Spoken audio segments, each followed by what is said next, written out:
Basic चीज आप समझ गए, इसलिए कोई दिक्कत नहीं है। क्या कह रहा है? A point charge plus q is place near a distance d from a isolated conducting plane. बना लीजिए, ये हो गया आपका चार्ज प्लस क्यू, ये हो गई आपकी कंडक्टिंग आइसोलेटेड प्लेट, ये उसके बीच का डिस्टेंस हो गया डी। फिजिक्स आप जान गए, क्या होगा? इंड्यूस चार्ज होगा। ये पॉजिटिव है तो टचिंग नहीं होती, तो बेटा हमेशा इंड्यूस होता है। इंड्यूस हमेशा अपोजिट होता है। जब टचिंग होती है तो डिस्ट्रीब्यूशन ऑफ चार्ज होता है और हमेशा सेम ही चार्ज जाता है। यहाँ पे टचिंग नहीं है, इंड्यूस होगा, अपोजिट होगा। ये प्लस है तो उतना माइनस हो क्यों हो जाएगा। Law of conservation of charge कहता है कि भैया charge never create can not be destroy. अब आपने क्रिएट कर ही दिया है तो नेचर इसको बैलेंस करने के लिए उतना ही पॉजिटिव आउटर सरफेस पे क्रिएट कर देगा ताकि ये न्यूट्रलाइज हो जाए। क्योंकि टचिंग नहीं है इसलिए इंडक्शन प्रोसेस है। तो कह रहे हैं the field at the point P outside the plane of it, यानी कि इधर वाली आउटसाइड द प्लेन, ये आपका प्लेन था, ये इनसाइड हो गई क्योंकि चार्ज इधर था। आउटसाइड क्या होगी आप जानते ही हैं कि पॉजिटिव है तो कहाँ से निकलेगी? पॉजिटिव से इलेक्ट्रिक लाइन ऑफ फील्ड निकलती है तो ये इधर आ जाएगी। यानी डायरेक्टेड परपेंडिकुलर अबे, देखें कहीं है इसमें? यस, पहले ही है। Directed perpendicular to the plane and away from the plane, तो first is the correct answer. तो दोस्तों यहाँ पे दो नियम लगे हैं, एक आपका इंडक्शंस का है क्योंकि टचिंग नहीं है, दूसरा law of conservation of charge है। इन दो चीज़ों को आप कई सवालों में सीख चुके हैं, समझ लीजिए, एग्जाम में बहुत अच्छा काम देगा। अगले सवाल के पास चलते हैं। कह रहा है there are two kind of charges, am I right? जाहिर सी बात है, ना भी बताते तो भी आपको मालूम है। एक पॉजिटिव चार्ज होता है और एक निगेटिव चार्ज होता है, एम ए राइट? अपने बोर्ड को बड़ा कर लेते हैं। Positive charge and negative charge, सही बात है, बता दिया, बड़ा अच्छा काम किया। The property which differentiate the two kinds of charge is called, ठीक। कौन सी ऐसी प्रॉपर्टी है जो उनको डिफरेंशिएट करती है, आपस में भेद करती है? एक अमाउंट ऑफ चार्ज, भैया जितना चार्ज पॉजिटिव होता है उतना ही निगेटिव होता है, यानी 1.6 × 10⁻⁹ कूलम, दोनों पे चार्ज बराबर होता है, इलेक्ट्रॉन और प्रोटॉन पे।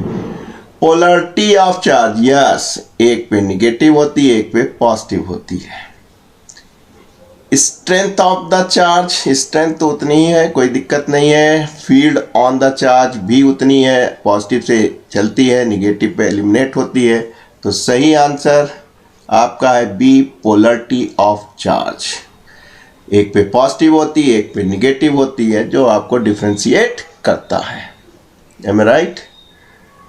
बच्चों हम आपसे दरख्वास्त करते हैं, आइए और साथ में कुछ कमेंट्स में भी आया कीजिए ताकि जो आपके डाउट्स हों वो हम आपके रिमूव कर सकें।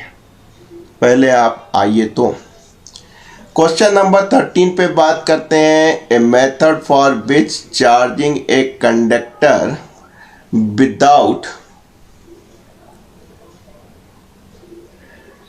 without bringing a charge object in a contact with its called, ठीक है। दो चीज़ हमने आपको बताई हैं, वही बार बार चिल्ला रहा हूँ, बता रहा हूँ, फिर से जान लीजिए। किसी बॉडी को चार्ज देने के दो तरीके हैं। एक तो इस चार्ज को टच करा दीजिए, एम आई राइट? ये आपका चार्ज था, इसको आप टच करा दीजिए, जोड़ दीजिए, ठीक, तो आपका डिस्ट्रीब्यूशन ऑफ चार्ज हो जाएगा। अगर आइडेंटिकल है तो बराबर बराबर डिस्ट्रीब्यूट हो जाता है, नहीं तो चार्ज पर यूनिट सरफेस पे है, जिस रेशियो में होगा सरफेस पे चार्ज होगा तो सरफेस के रेशियो में बटेगा, वॉल्यूम में होगा तो वॉल्यूम बटेगा, ठीक। दूसरी बात, दूसरा यह है कि अगर आप किसी बॉडी को चार्ज करना चाहते हैं तो कुछ दूरी पे रख के कर सकते हैं। इस प्रोसेस को इंडक्शन कहते हैं, यानी इंड्यूस चार्ज होता है। तो यहाँ पे क्या है? Without bringing a charge object in contact, यानी यहाँ पे कांटेक्ट में नहीं है, यहाँ पे कांटेक्ट में है। तो जब कांटेक्ट नहीं है तो कौन सी प्रोसेस हुई, इंड्यूस हुई, एम आई राइट, इंड्यूस हुई। यहाँ पे जो चार्ज हुआ वो कैसा हुआ बेटा, इंड्यूस चार्ज हुआ। तो इस प्रोसेस को इंडक्शन कहते हैं। क्योंकि चार्ज स्थित है तो इसको क्या बोलेंगे, इलेक्ट्रोस्टैटिक इंडक्शन। तो एक चीज आप देख रहे हैं बेटा, इलेक्ट्रोस्टैटिक इंडक्शन जो है वो आपके दिमाग में मैंने बैठा दिया कि भैया जब टचिंग नहीं होगी तो इंड्यूस चार्ज होगा और प्रोसेस को इलेक्ट्रोस्टैटिक इंडक्शन कहेंगे। दूसरी चीज बेटा आपने देखी थी कि law of conservation of charge यहाँ लगता है, इस बात को ध्यान रखिएगा। क्योंकि चार्ज क्रिएट हुआ तो उतना ही अमाउंट ऑफ चार्ज, नेचर जिसको फिजिक्स क्या है, फिजिक्स जो है खुदा की इबादत है, भगवान की पूजा है। क्योंकि क्या है, नेचर है, study of natures, law of natures. तो लॉ ऑफ नेचर्स कहता है कि can not create, can not destroy. तो अगर यहाँ क्रिएट हुआ है तो उतना ही पॉजिटिव होगा जिसकी वजह से ये खत्म हो जाएगा। आइए इनकी भी बात कर लेते हैं। इलेक्ट्रोमैग्नेटिक इंडक्शन किसकी वजह से होता है, ये होता है आपका जब चेंज इन मैग्नेटिक फील्ड कहते हैं फैराडे लॉ से, तब एक इंड्यूस ईएमएफ पैदा होता है। आइए आगे चलते हैं क्वेश्चन नंबर 14 के पास। 14 क्या कह रहा है कि अगर आपके पास इलेक्ट्रिक फील्ड किसी सरफेस एरिया में है, M I right, over a surface area, then अब आप इसका एक फिगर बनाने की सोचिए भाई। आप गॉस लॉ क्या कहते हैं कि टोटल चार्ज इनक्लोज्ड बाय ए गॉसियन सरफेस या क्लोज सरफेस, यही कहते हैं ना बेटा। और आप कहते हैं कि किसी पॉइंट पे हमको इलेक्ट्रिक फ्लक्स निकालना है, ये बराबर गॉस लॉ हो गया। और इलेक्ट्रिक फ्लक्स कहता है अगर फील्ड कांस्टेंट है उस सरफेस एरिया को इंटीग्रेट कर दीजिए जिसने टोटल चार्ज को इनक्लोज कर रखा है, वो जो है इसके बराबर होगा, राइट। ये कह रहे हैं कि ये जो वेक्टर है यानी कि फील्ड वेक्टर और एरिया वेक्टर का integral over a close surface is equal to 0। ये कब संभव है, ये तब संभव है जब चार्ज ही ना इनक्लोज करे, ये एम आई राइट, सारा चार्ज बाहर हो, तब संभव है। ढूंढे कोई है, हाँ। All charges must be necessary outside the surface. अरे भैया जब चार्ज ही नहीं होगा, जब आपके पास चार्ज ही नहीं होगा तो भी आपका ये फैक्टर 0 हो जाएगा, राइट। क्योंकि जितना चार्ज इनक्लोज करता है वही Q अपॉन एप्सिलॉन 0 होता है। दूसरी कंडीशंस क्या हो सकती हैं कि भाई साहब जितना पॉजिटिव हो उतना ही निगेटिव हो, तो टोटल चार्ज 0 हो जाए। इसका मतलब क्या दूसरे फॉर्म में कि पॉजिटिव से निकलती हैं, एम आई राइट, और निगेटिव चार्ज जो है इनसाइड आता है, टर्मिनेट होता है। तो यानी जितनी electric line of forces enter कर रही हैं उतनी ही अगर निकल रही होंगी तो क्या होगा, इसका मतलब है कि टोटल चार्ज जो है 0 है, यानी Q 0 है, तो आपका ये फैक्टर क्या हो सकता है, 0 हो सकता है। तो देखें ये क्या कह रहा है कि number of flux lines entering the surface must be equal to the number of line leaving the surface, यानी कि बिल्कुल ठीक कह रहा है। और इसका मतलब ये हो गया है कि C is the correct answer. तो B और C बिल्कुल करेक्ट है। अरे इलेक्ट्रिक फील्ड कुछ नहीं होती इनसाइड सरफेस है, वहाँ पे तो वो होगा, चार्ज होगा ना। इनका क्या कहना है, electric field inside the surface and on, surface के अंदर और बाहर 0 हो तो भी ये कह सकते हैं फैक्टर 0 होगा। लेकिन बेहतर ये है, ये क्यों होगा, क्योंकि सारे चार्ज बाहर भी हो सकते हैं या जितना टोटल चार्ज 0 भी हो सकता है, यानी उसको और बेहतर बनाए। जितने इलेक्ट्रिक लाइन ऑफ फोर्सेस आ रही हैं और जितनी जा रही हैं वो अगर बराबर हैं तो ये 0 हो जाएगा। यानी आप कह सकते हैं कि B and C are correct. तो आप कह सकते हैं कि जो D है ये करेक्ट ऑप्शन है। तो दोस्तों ऐसे छोटे छोटे सवाल मिलेंगे और आपको दिक्कत करेगा। आइए 15वें सवाल के पास पहुंचते हैं जो कि बहुत अच्छा है। क्या कह रहा है कि एक कप है आपके पास, इसमें आपके पास 250 ग्राम वाटर है, एम आई राइट। जानना क्या चाह रहे हैं, नंबर ऑफ निगेटिव चार्ज कितने नेगेटिव चार्ज इसमें है। सबसे पहले तो आप निकालिए कितने नंबर ऑफ मॉलिक्यूल्स होंगे। तो आप तो केमिस्ट्री वाले हैं, जानते हैं कि जितना ग्राम आपके पास पानी है और मॉलिक्यूलर वेट ऑफ वाटर यानी H2O, 2 हाइड्रोजन 8 ऑक्सीजन यानी 10, इतना तो ग्राम ग्राम कट गया मॉलिक्यूलर वेट से, और आवोगाद्रो नंबर से गुणा कर लीजिए।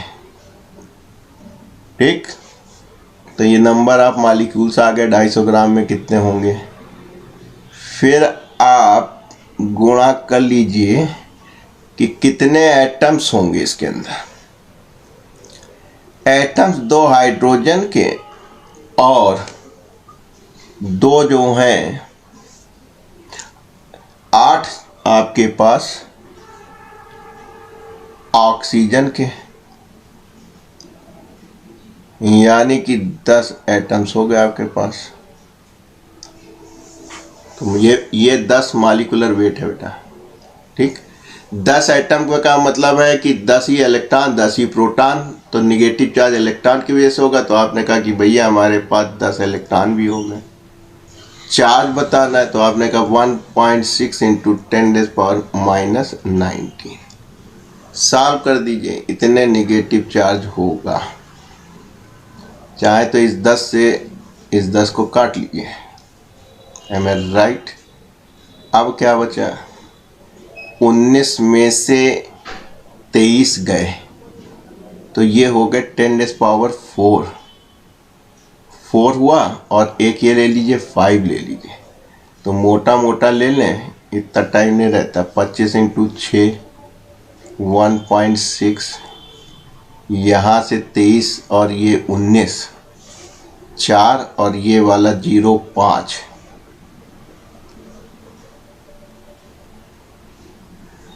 अब देखिए 25 को इससे गुणा कीजिए। 25 पंजे 25 पंजे 25, 25 छिक्का 150। ठीक, हासिल लगे 15, 25 × 25 और 25 और 15 0 3 1 4 400 × 6 5। एक और कर लीजिए, तो 4 × 24, कुछ ज़्यादा नहीं हो रहा है।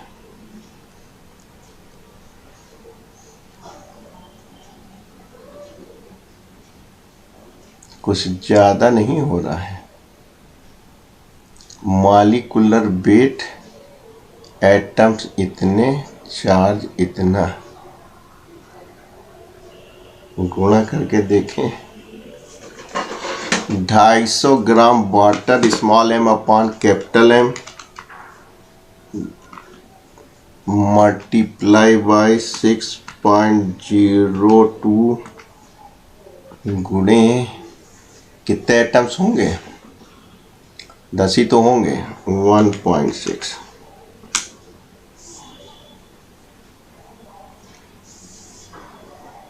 1.3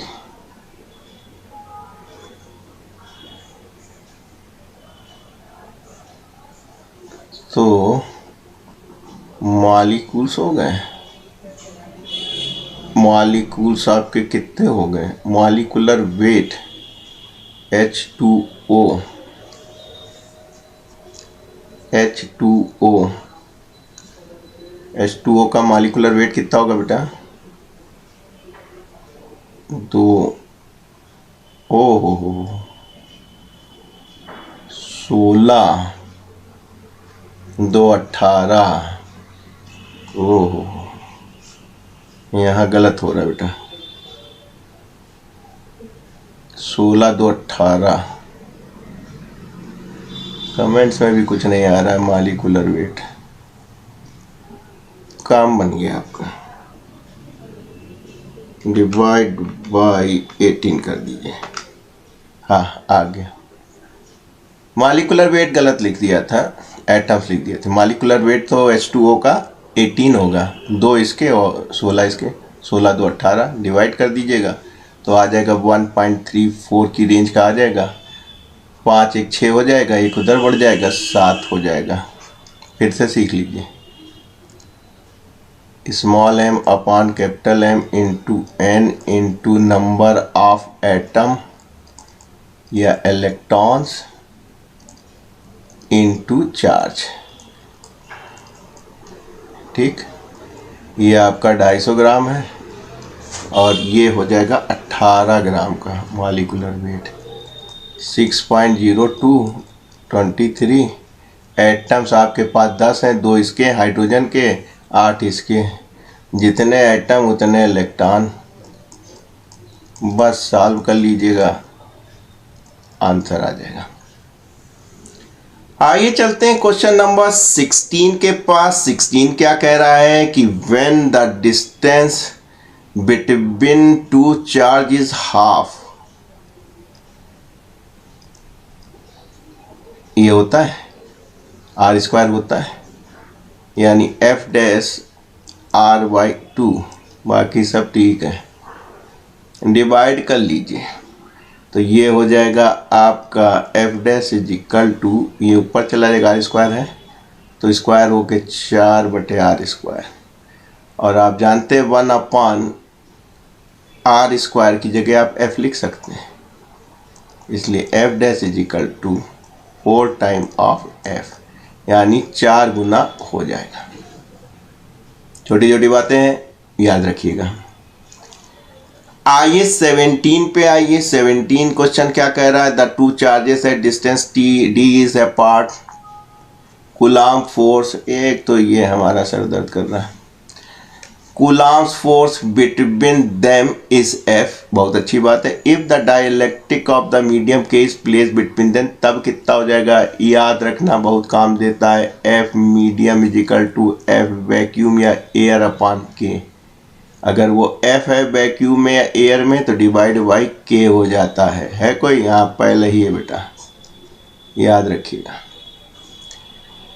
2 पॉइंट चार्जेस, थोड़ा सा ऊपर कर लें, काफ़ी गंदगी फैल गई है। ये बेटा कैलकुलेट कर लेना, 250 ग्राम वाटर वाला बहुत सही आ रहा है, इस सवाल पूछा जाएगा। 2 point charges Q1 and Q2 are at separate by R, the force acting between them is given by इतना। ठीक है, K की वैल्यू आप जानते ही हैं, किसके बराबर होती है, 1/4 पाई एप्सिलॉन 0। कब, जब ये फ्री स्पेस में हो, एयर में हो या वैक्यूम में हो, एम आई राइट। और अगर कोई डाइलेक्ट्रिक आपने डाल दिया तो ये हो जाती है 1/4 पाई एप्सिलॉन 0, कोई ना कोई ये जो कांस्टेंट के है वो डाइलेक्ट्रिक कांस्टेंट उसमें जुड़ जाता है, एम आई राइट। अच्छा, कह रहे हैं किस पे डिपेंड कर रही है कि only on the system of unit, हाँ यूनिट ऑफ सिस्टम पे डिपेंड करेगी। Only on medium between two charges, बिल्कुल सही है, मीडियम बिटवीन टू चार्जेस करते हैं तो इसी में परिवर्तन आता है, चार्जेस की वैल्यू नहीं परिवर्तन आता है, डिस्टेंस ऑफ द कांस्टेंट रखा है। जो भी परिवर्तन आप देखेंगे इस कांस्टेंट यानी 1/4 पाई एप्सिलॉन में ही देखेंगे, और आप जानते हैं कि वो बराबर हो जाती है परमिबिलिटी ऑफ द मीडियम हो जाती है। ये एप्सिलॉन 0 है, ये absolute permittivity of the medium कहलाती है। फ्री स्पेस या एयर या वैक्यूम होगा, यहाँ पे आपका मीडियम चेंज हो जाता है तो मीडियम की परमिटिविटी रख देते हैं, तो 2 वाला तो बिल्कुल सही हो गया। और ये यूनिट पे भी डिपेंड करता है, समझ रहे हैं, SI या इतना। तो इसका मतलब है कि अगर हम क्वेश्चन 18 की बात करें तो best answer is C, both A and B करता है। MKS और CGS में इनकी यूनिट्स बदल जाती है। आपके सर ने पढ़ाई होगी इलेक्ट्रोस्टैटिक, इलेक्ट्रोस्टेट का नाम लिया होगा, कमेंट में लिखिएगा अगर आपको आती है कि CGS unit of electrostatic force, electrostat कितना होता है, नहीं तो हम आपको बताएंगे तभी। आइए क्वेश्चन नंबर 19 जो कि बहुत सिंपल लग रहा है, थोड़ी सी जगह बना ली जाए। Am I right? 3 चार्जेस हैं आपके पास, एक 4Q है बेटा, वहाँ पे भी जगह बहुत कम मिलेगी। Q है और Q है, थोड़ी में मौज बनाओ, दाल रोटी खाओ, प्रभु के गुण गाओ। L/2 पे कौन है? ये है, और जब ये L हो गया तो स्मॉल q है। करना क्या है बाबू? What should be the Q in order to make the net force on Q is 0? भैया इसको मान लीजिए A, इसको मान लीजिए B, इसको मान लीजिए C। Am I right? इतनी दूरी L/2 ही होगी, क्योंकि ये आपका 0 पे है, ये आपका L पे है। अगर ऐसे ही रखेंगे तो 0 नहीं होगा, क्योंकि A वाला भी फोर्स मार देगा, और B अगर पॉजिटिव रखेंगे तो उधर हो जाएगा, और इसी को आपको रखना है इसको। तो सबसे पहले इसको माइनस बना लीजिए, ठीक। तो माइनस का मतलब तब भी 3 है, तो इसका मतलब 3 में से 1 होगा। अब देखिए नेट फोर्स 0 तब होगा जब FA बराबर FB के होगा। मीडियम सेम है तो K हो गया। यहाँ पे कितना बेटा? 4Q, C पे Q, डिस्टेंस आप देखो बेटा यहाँ से लेके यहाँ तक कितना? L²।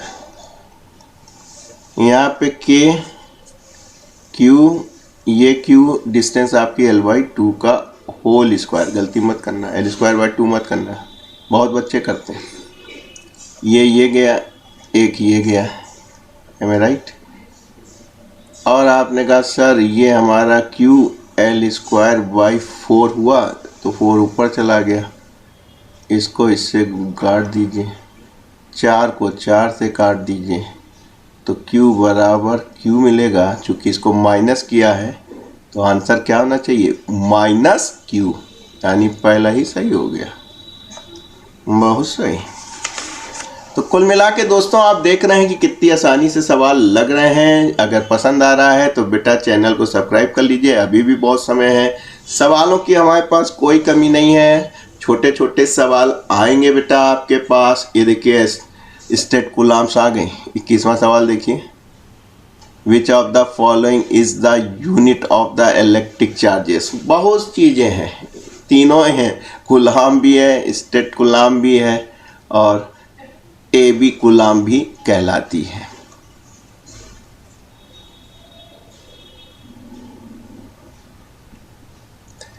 आइए सर चलते हैं आगे और 20वें सवाल के पास चलते हैं। 20वां सवाल क्या कह रहा है? बहुत उम्दा है। Electron falling from rest. बहुत सही, इधर बना ले, थोड़ा सा दाहिने में लिखने में अच्छा लगता है। ये आपका इलेक्ट्रॉन है, रेस्ट चेक कर रहा है, तो U बराबर आपका 0 ही हो जाएगा। वर्टिकल डिस्टेंस H, आने दो इसको, Am I right? In a uniform vertical upward electric field, यानी आपकी इलेक्ट्रिक फील्ड न्यू जा रही है। जाओ भैया, किसने मना किया है? Am I right? इसके बाद आपने क्या किया? एक प्रोटॉन को ले लिया, वो भी रेस्ट से है बेटा, सेम वर्टिकल हाइट। ये लीजिए भाई साहब, ये प्रोटॉन साहब हो गए, यानी क्या समझ गए आप? हिसाब चार्ज तो उल्टा होगा, इस पे निगेटिव था तो इस पे पॉजिटिव होगा।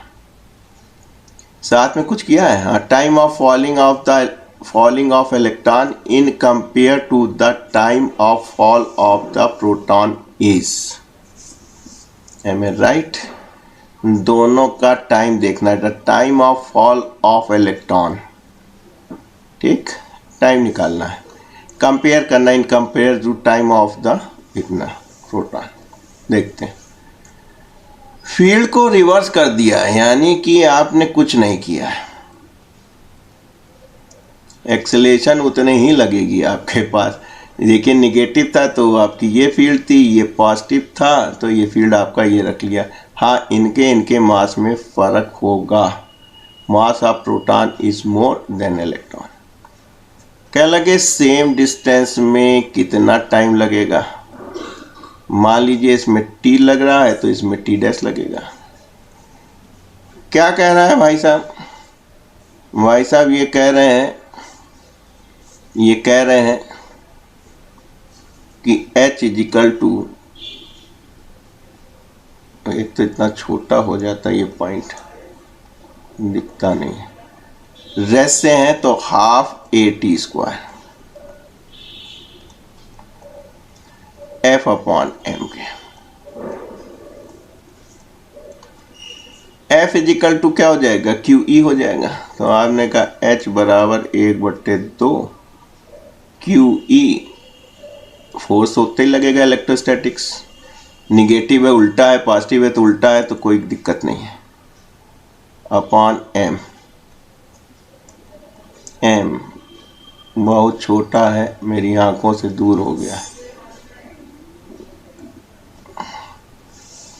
टी स्क्वायर कहाँ गए ये,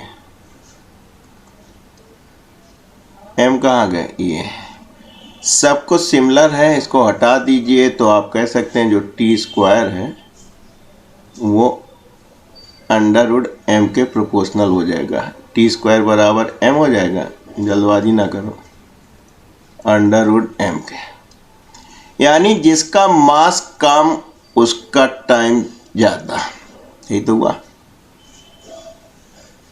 जिसका मास कम उसका टाइम ज़्यादा, जिसका मास कम उसका टाइम ज़्यादा, यानी कि अगर मास इलेक्ट्रॉन का कम है तो ज़्यादा समय लेगा गिरने में। बात भी सही लग रही है।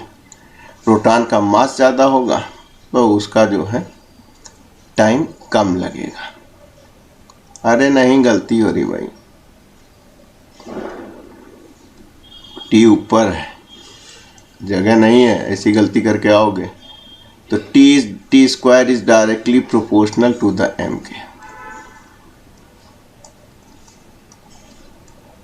या T is directly proportional, mass कम समय कम, मास ज़्यादा समय ज़्यादा, बड़ा अजीब टाइप है क्यों? अंडर फ्री ग्रेविटी नहीं आ रहा बेटा, अंडर कांस्टेंट मोशन हो रहा है, एक्सेलरेशन पे डिपेंड कर रहा है ना, इसलिए सब बदल गया है। तो जाहिर सी बात है, क्या कह रहे हैं, the time of falling of electron in comparison, भैया कम लेगा इलेक्ट्रॉन, क्योंकि इलेक्ट्रॉन का मास कम है इसलिए टाइम कम लेगा, प्रोटॉन का मास ज़्यादा है इसलिए ज़्यादा समय लेगा। तो आपका A is the correct answer. और आप सोचेंगे कि प्रोटॉन भारी होता है वो जल्दी गिर जाएगा, उतनी हाइट नहीं, वो फ्री फॉलिंग में होता है जब वो जी से गिरते हैं, एम राइट। यहाँ पे कांस्टेंट मोशन है क्योंकि आपने फील्ड लगा दी है, ठीक है, फील्ड की पोलरिटी आपने उसके हिसाब से कर दी है, तो इसलिए दोनों पे जो फोर्स लग रहा है वो सेम अमाउंट सेम डायरेक्शन में लगेगा, तो वो कांस्टेंट मोशन हो गया एफ अपॉन एम पे, इसलिए मास का फैक्टर आ गया, और मास का फैक्टर जब आपने टाइम के साथ देखा तो डायरेक्टली प्रोपोर्शनल था। तो दोस्तों हमको उम्मीद है कि आपको पसंद आ रहा होगा, मैं आऊँगा, रोज़ आऊँगा। देखिए अगर आपकी नज़र पड़ती है हमारे चैनल पे, चैनल को सब्सक्राइब कर लीजिए ताकि जो भी कक्षा 12 का चल रहा है सेशन, हम आप मिलके कुछ अगर अच्छा कर सकें, कुछ फिजिक्स आप सीख सकें हमसे, तो ये हमारे लिए सौभाग्य की बात होगी। तो फिलहाल दोस्तों आज के लिए इतना पर्याप्त है, जल्दी मिलेंगे, तब तक के लिए हमको इजाज़त दीजिए। Thank you.